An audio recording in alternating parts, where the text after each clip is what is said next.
Les journalistes, je suis très heureux et très honoré d'être ici aujourd'hui, en terre africaine de Guinée, pour perpétuer une tradition qui est d'abord une tradition entre les peuples, avant d'être une tradition entre les États et les gouvernements, tradition de fraternité, de solidarité, de communion et d'unité. Je voudrais, à l'entame de mon propos, remercier son Excellence le Président Mamadi Doumbouya, qui, comme je l'ai dit tout à l'heure, est un ami et un frère, avec lequel je m'entretenais beaucoup bien avant notre accession au pouvoir. Et c'est toujours un plaisir de le revoir. Remercier le Premier ministre, M. Amadou Ouriba, qui nous a réservé un accueil particulier et chaleureux, après nous avoir fait l'honneur d'une visite à Dakar l'année passée. Et c'est lors de cette visite que nous avions convenu d'organiser celle-ci. Lui témoigner de mon amitié, de ma confraternité et de mon engagement, ainsi que celui de tout mon gouvernement, à œuvrer avec le gouvernement de la République sœur de Guinée pour hisser les relations entre nos pays à des niveaux jamais atteints. Monsieur le Premier ministre l'a dit tantôt, j'ai choisi de mener cette tournée qui, après la Côte d'Ivoire, m'amène en Guinée, avant de continuer sur votre voisin, la Sierra Leone. Non pas pour venir faire ce qui avait été fait, parce qu'il y a une dizaine de jours à peine, la commission mixte entre nos deux pays s'est réunie sous la conduite des deux ministres des Affaires étrangères et avait permis de relancer cette coopération qui était en léthargie depuis plus de 10 ans maintenant, par la signature d'une quinzaine de protocoles, une quinzaine d'accords dans tous les domaines quasiment, en tout cas dans les domaines de la pêche et l'aquaculture, la défense, l'éducation ou l'enseignement supérieur, et j'en passe et j'en passe. Si je suis venu aujourd'hui, c'est pour qu'ensemble, nous puissions catapulter, je choisis bien le mot, il s'agit de catapulter cette relation pour lui faire prendre son envol.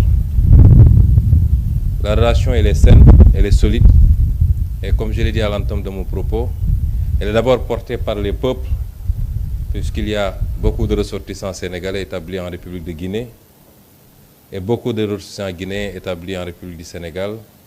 Et de part et d'autre, ces ressortissants sont très bien traités, sont très bien intégrés, ils travaillent, ils gagnent leur vie, s'y marient quelquefois, s'y installent, ils achètent des maisons. Donc c'est les peuples et les populations d'abord qui forment l'assise de cette relation. Et nous devons continuer dans une époque de discours d'exclusion, de xénophobie, à parler à nos populations, à les sensibiliser qu'au-delà des frontières ici du découpage colonial, nous formons un seul et même peuple et nos destins sont liés. Forte ensuite de par l'impulsion qu'à travers les générations, les chefs d'État lui ont donné cette relation, mais que nos deux chefs d'État actuels, son Excellence le Président Mamadi Doumbouya et son Excellence le Président Bassirou Diomaye Faye, ont décidé d'approfondir. Donc je ne suis pas venu pour ce type de relation parce qu'il existe déjà. Je suis venu discuter avec mon homologue sur les voies et moyens de faire un saut quantitatif et qualitatif en mutualisant nos moyens, nos ressources pour pouvoir ensemble et de manière complémentaire construire un développement partagé. Des ressources, nous en avons. Elles n'ont pas été gérées au mieux de nos populations depuis l'indépendance. On continue d'en découvrir par la grâce de Dieu. Elles ne sont toujours pas gérées au mieux des intérêts de nos États, mais en mutualisant nos efforts, Et l'exemple le plus trivial, c'est la découverte de gaz au Sénégal et les réserves importantes de bauxite en Guinée.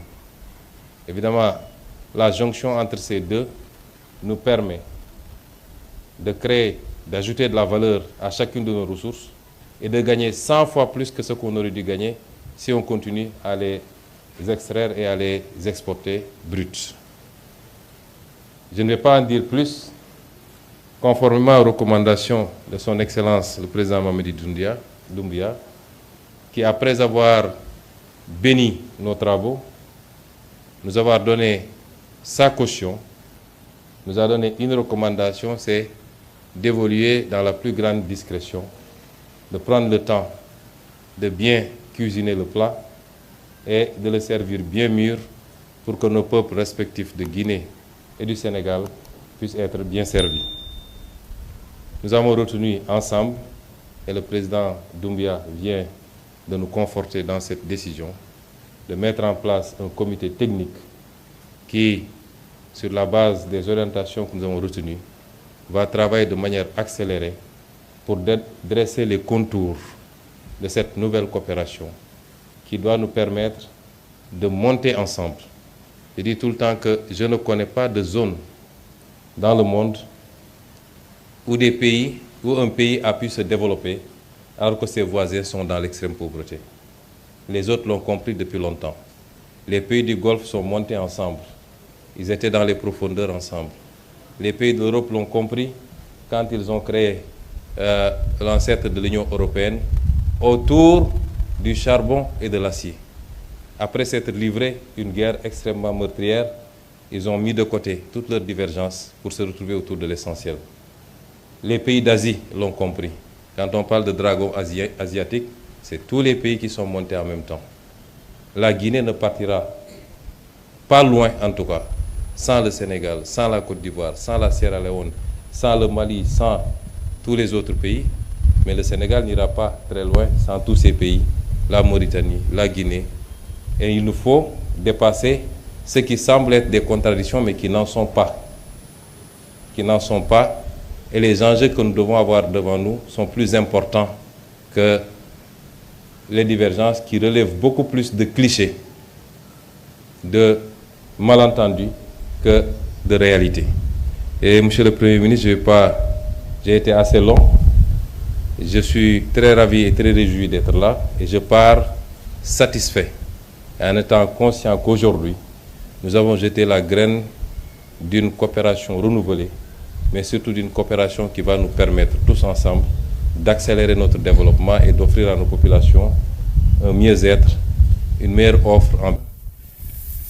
Madame, je peux vous dire que c'est des propos à ne pas prendre au sérieux, en tout cas tant que nous serons au pouvoir.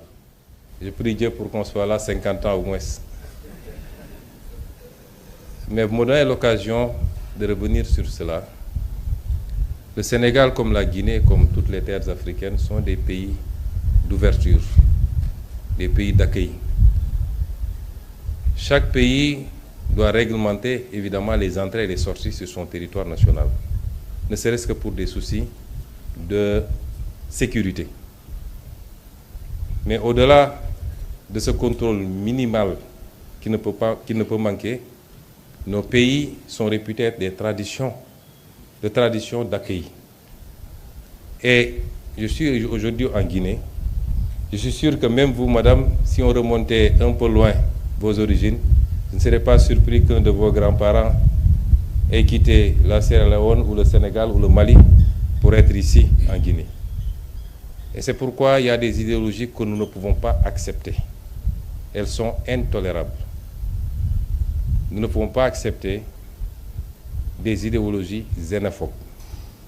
Le Sénégal est un pays démocratique où la liberté d'expression est garantie, la liberté d'association également, mais ces libertés sont encadrées.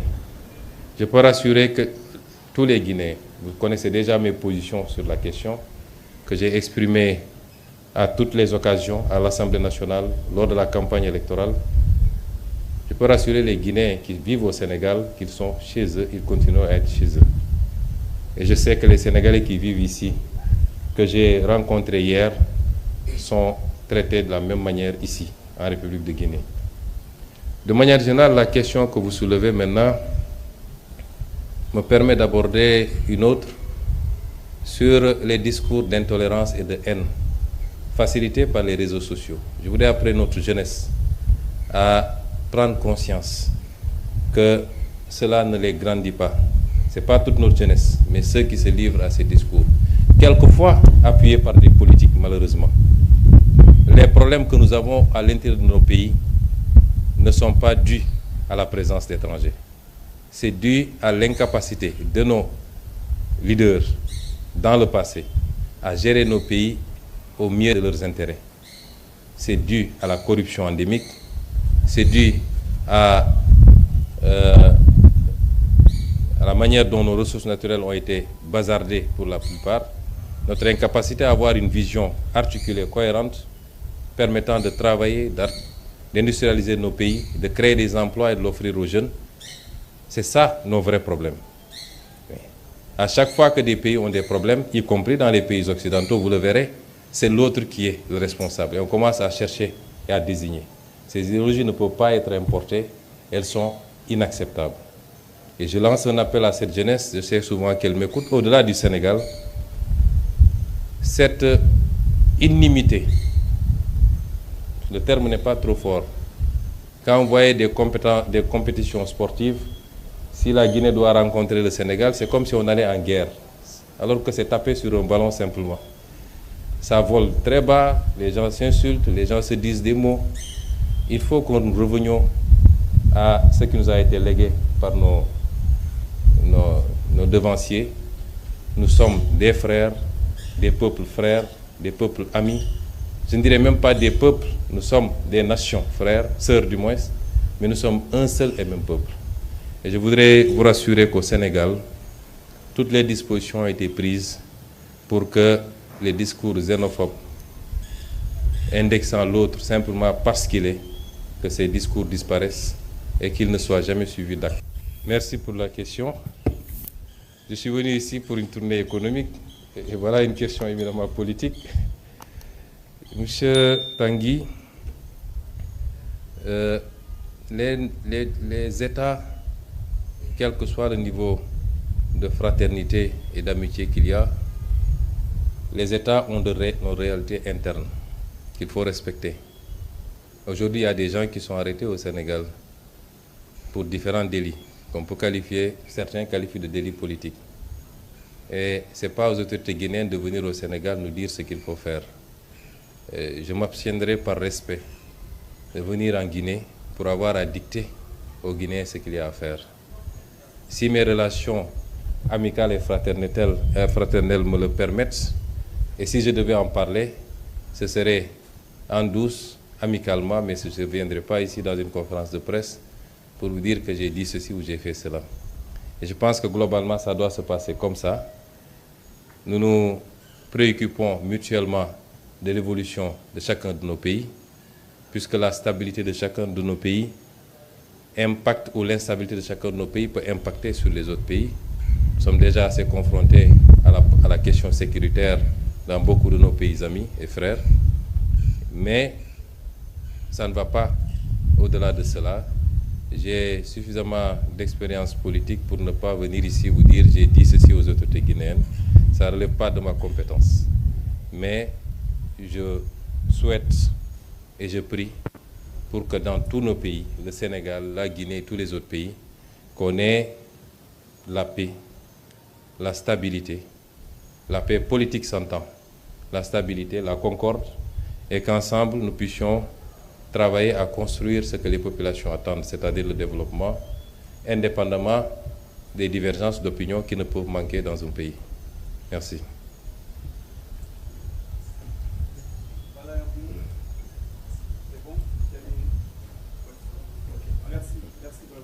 Merci beaucoup. Merci.